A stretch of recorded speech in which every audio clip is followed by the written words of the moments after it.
Welcome to JFM news. Tirumala laddu ప్రసాదంపై కూటమి ప్రభుత్వం చేస్తున్న అసత్య ప్రచారంపై వైఎస్ఆర్ కాంగ్రెస్ పార్టీ నేత చెర్ల జిగ్గిరెడ్డి తీవ్రంగా మండిపడ్డారు. కోట్లాది మంది భక్తుల విశ్వాసానికి కేంద్ర బిందువైన తిరుమల లడ్డూకు సంబంధించి నిర్ధారణ లేకుండా ఆరోపణలు చేయడం అత్యంత దుర్మార్గమైన చర్య అని ఆయన వ్యాఖ్యానించారు. ముఖ్యమంత్రి స్థాయిలో ఉండి బాత్రూంలో వాడే కెమికల్స్ లడ్డూలో కలిపారని ఆధారాలు లేకుండా ఎలా చెబుతారని ప్రశ్నించారు. తిరుమల లడ్డూ తయారీ సాంప్రదాయాలు, శాస్త్రోక్త విధానాలు అత్యున్నత నాణ్యతా ప్రమాణాలతో జరుగుతుందని దేశమంతా తెలుసునని స్పష్టం చేశారు. రాజకీయ లబ్ధి కోసం స్వామివారి ప్రసాదాన్ని కూడా అపవాదులకు గురి చేయడం కూటమి ప్రభుత్వ నీచ రాజకీయాలకు నిదర్శనమన్నారు. కలియుగ దైవం వెంకటేశ్వర స్వామి వారి విషయంలో హిందూ భక్తుల మనోభావాలతో ఆటలు ఆడితే ప్రజలే తగిన గుణపాఠం చెబుతారని హెచ్చరించారు. వ్యవహారాన్ని ధృవీకరిస్తున్న విధంగా నారా చంద్రబాబు నాయుడు గారు మరి జగన్మోహన్ రెడ్డి గారిని ఎదుర్కోలేక ఆయన్ని పూర్తిగా రాజకీయాల నుంచి పక్కన పెట్టి చేయాలన్నట్లు ఒక తప్పుడు ఉద్దేశంతో ఈ రోజున మనందరి యొక్క ఇలవేలిపోయినటువంటి వెంకటేశ్వర స్వామి యొక్క తిరుమల తిరుపతి లడ్డూలో ఈ పంది కొవ్వు ఎన్ని కలిసాయని చెప్తున్నారు.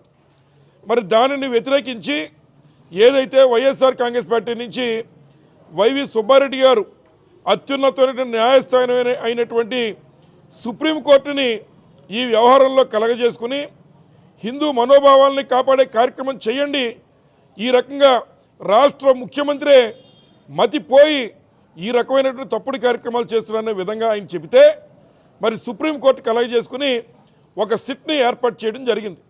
ఆ సిట్లో మరి ముగ్గురు అధికారులు ఇతర రాష్ట్రాల నుంచి ఉంటే ఇద్దరు అధికారులు మన రాష్ట్రం నుంచి కూడా వేయడం జరిగింది. ఈరోజు సుప్రీంకోర్టుకి సిట్ ఇచ్చినటువంటి నివేదికను ఒకసారి పరిశీలిస్తే ఈ రాష్ట్ర ముఖ్యమంత్రిగా నారా చంద్రబాబు నాయుడు గారు చెప్పినటువంటి విషయం మరి తప్పు. ఎక్కడ కూడా తిరుపతి లడ్డు అపవిత్రం కాలేదు. ఇందులో ఏదైతే మరి పంది కొవ్వు కానీ ఫిష్ ఆయిల్ కానీ లేదా ఇతర కొవ్వులు కలవలేదనేటువంటి మాట చెబుతూనే మరి ఏదైతే వెజిటేబుల్ ఆయిల్ లాంటి అన్న కలిసి ఉండొచ్చే మాట సిట్లో వివరించారు.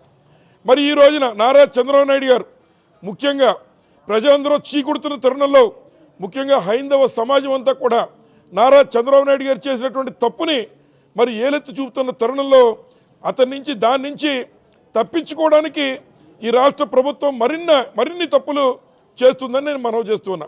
ఏమిటా తప్పులంటే ఏదైతే గతంలో పందికో కలిసిందని చెప్పాడు రాష్ట్ర ఉన్నటువంటి సిట్టు లేదా సుప్రీంకోర్టు అతన్ని చేవాట్లు పెట్టింది. మళ్ళీ ఈ రోజున ఇంకొక అడుగు దిగజారి మళ్ళీ శ్రీశైలం లడ్డూల్లో కూడా అలాగే ఏదైతే శ్రీశైలం మల్లన్న లడ్డూల్లో కూడా తిరుమల తిరుపతి దేవస్థానం లడ్డూల్లో కూడా మరి ఏదైతే బాత్రూములు కడగడానికి ఉపయోగించేటువంటి కెమికల్స్ కలిపారనే మాట మళ్ళీ రెండోసారి నారా చంద్రబాబు నాయుడు గారు చెప్పి మరి ఈ రాష్ట్ర ప్రజల్ని అలాగే దేశానందరినీ కూడా దేశంలో ఉన్నటువంటి హిందువుల మనోభావాల్ని దెబ్బకొట్టే విధంగా ఆయన మాట్లాడుతున్నారు.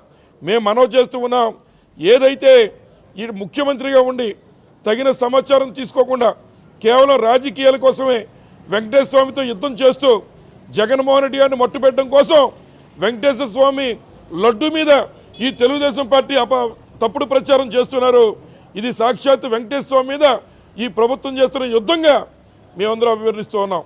కాబట్టి ఏదైతే ఇట్లాంటి తప్పుడు మాటలు మాట్లాడుతున్నటువంటి నారా చంద్రబాబు నాయుడు గారిని ఏదైతే ఒకసారి తప్పు దొరికినా మళ్ళీ రెండోసారి అదే తప్పు చేస్తున్నాడు కనుక మరి ఏదైతే బాత్రూములు కడిగేటువంటి సొల్యూషన్ ఏదైతే కెమికల్స్ ఉన్నాయో అదే కెమికల్స్తో నారా చంద్రబాబు నాయుడు గారి యొక్క నోరు ఆ పార్టీ నాయకులందరూ వెళ్ళి కడగాలని హిందువుల యొక్క కాళ్ళు పట్టుకుని ఈ తెలుగుదేశం పార్టీ కూటమి నాయకులు క్షమాపణ చెప్పాలని మేము డిమాండ్ చేస్తూ ఉన్నాం. అంటే ముఖ్యమంత్రి చంద్రబాబు నాయుడు గారికి